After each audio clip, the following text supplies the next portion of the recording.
Bonjour à tous, bienvenue dans ce nouveau numéro d'Otaku Week. Aujourd'hui, je vais vous parler de 3 animés qui auront du mal à vous laisser indifférents. Je vais donc parler de Golden Time, de Muhyo et Roji et Oshiai no Sora. Mais avant tout ça, petite intro. 昔誰かが言ったあなたはあなたを貫いていきなさいでも途中で絶対いろんなもんにぶつかり続けて曲がっていく俺の変な曲がり方お前の変な曲がり方妙になんか噛み合って Make things a little better. On commence donc avec Golden Time, paru en 2013 et qui est composé de 24 épisodes. Cet animé fut un véritable coup de cœur pour moi. Il a vraiment touché la corde sensible qui est en moi jusqu'à me faire... Non, je rigole. Mais quand même, ça aurait pu et je vais donc vous dire pourquoi. Suite à un accident survenu juste après l'obtention de son diplôme, Banri a perdu l'ensemble de ses souvenirs. Intégrant une université de droit, celui-ci se perd en route et a fait la connaissance de Mutsio, un de ses futurs camarades de classe cherchant lui aussi son chemin.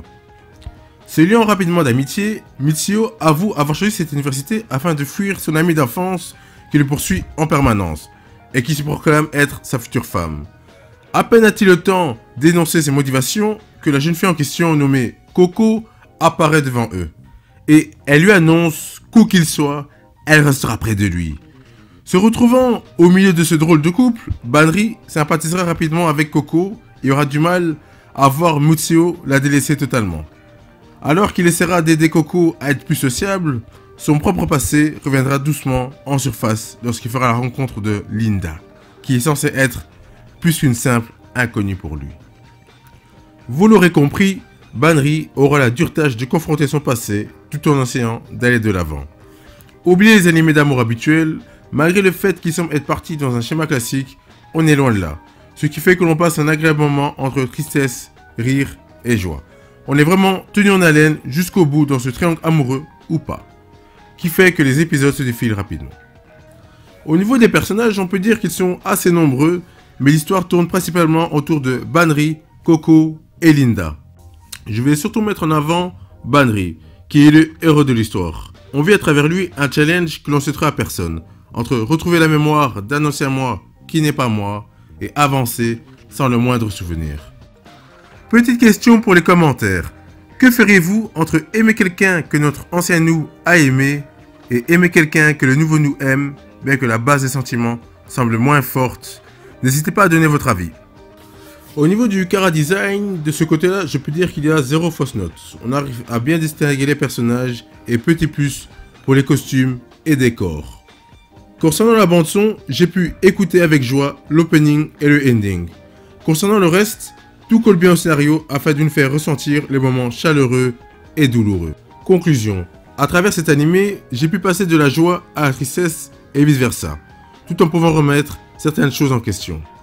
Ce manga a réussi à se faire une place dans mon top de la catégorie amour-amitié. On enchaîne maintenant avec Muhyo et Roji, Agence du surnaturel. Sorti en 2018, la saison 1 est composée de 12 épisodes. Il faut savoir que l'œuvre faisait partie du top 5 des mangas terminés que les fans japonais voulaient voir en animé. Concernant l'histoire, nous sommes dans un monde où les fantômes et yokai s'en prennent aux humains. Un code de la loi surnaturelle est mis en place, dont seuls les exécuteurs sont capables de les arrêter et les traduire en justice. À chaque crime commis par un esprit correspond une sentence, pouvant aller de l'absolution vers le paradis au bannissement éternel en enfer. Mais si le châtiment se trouve être injuste, c'est sur l'exécuteur que retombe la sentence. Nous suivons les enquêtes de Muhyo, un exécuteur talentueux, et de son secrétaire Roji, expert juridique spécialisé dans la chasse aux fantômes. Parlons maintenant du scénario. On peut dire qu'on rentre épisode après épisode dans les ténèbres. On pense voir un simple manga de magiciens et de monstres gentils, sans se douter de ce qui nous attend vraiment. Et c'est vraiment cela qui a fait que j'ai fortement apprécié cet animé. Il prend une tournure plus tragique que ce que j'aurais pu imaginer en le démarrant. Concernant les personnages, l'anime tourne principalement autour de Muhyo et Roji, mais plus autour de Muhyo. On suit au cours des épisodes le lourd passé qu'il cache en lui, ou du moins qu'il cache à Roji, et c'est cela qui permet de comprendre de plus en plus ses différentes actions. Tout en avançant dans l'anime, on a fini par comprendre ses différentes craintes et pourquoi de sa réelle motivation.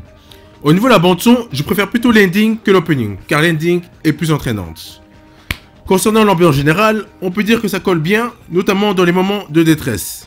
Et pour conclure sur cet animé, s'il y a bien une chose à retenir, c'est que nous ne sommes pas dans un monde de bisounours. On termine cet épisode avec Oshiai no Sora, dont la première saison est composée de 12 épisodes. L'histoire se centre sur les difficultés qu'implique le passage de l'enfance à la puberté. Maki Katsuragi est un adolescent venant de changer d'école. Il y retrouve Toma Shinjo, son ami d'enfance et capitaine de club de soft tennis. Ce club est la risée de l'école en raison de son médiocre niveau, se faisant même battre par l'équipe féminine de soft tennis. Néanmoins, pour empêcher la dissolution du club, les membres vont devoir se qualifier lors des prochaines compétitions. Parlons maintenant du scénario. D'entrée de jeu, après l'épisode 1, on comprend qu'il ne s'agit pas d'un simple animé de sport. Et c'est avec succès que cet animé arrive à associer sport et celle de la puberté. Je suis resté choqué après ce premier épisode. Jusqu'à me dire, c'est comme dans la vraie vie, est-ce qu'on le connaît réellement l'histoire de notre camarade de classe ou coéquipier? Concernant les personnages, l'histoire tourne principalement autour de Maki Katsuragi. On arrive à vraiment ressentir son sentiment d'impuissance par rapport à sa situation personnelle. De manière générale, épisode après épisode, on comprend mieux les différents protagonistes à travers les difficultés que chacun vit ou a dû vivre au quotidien. Parlons maintenant de la bande son. L'opening et le ending sont assez bien réussis, et vous allez peut-être même commencer à danser lors du ending. Au-delà de ça, niveau ambiance, tant l'intensité des matchs que les moments hors du terrain sont assez bien retranscrits. Et pour conclure, je peux dire que j'ai rarement vu un animé où on aborde aussi bien la maltraitance comme ça a été fait ici. Au-delà de la découverte d'un sport se rapprochant fort du tennis, le point à mettre en avant sont vraiment les difficultés de la vie que certains jeunes peuvent vivre ou ont dû vivre au quotidien. Voilà, c'est fini pour cet épisode d'Otaku Week. J'espère que ça vous a plu. N'hésitez pas à mettre un petit pouce pour me donner de la force et de vous abonner si ce n'est pas encore fait. Sur ce, je vous dis au prochain épisode pour de nouvelles aventures.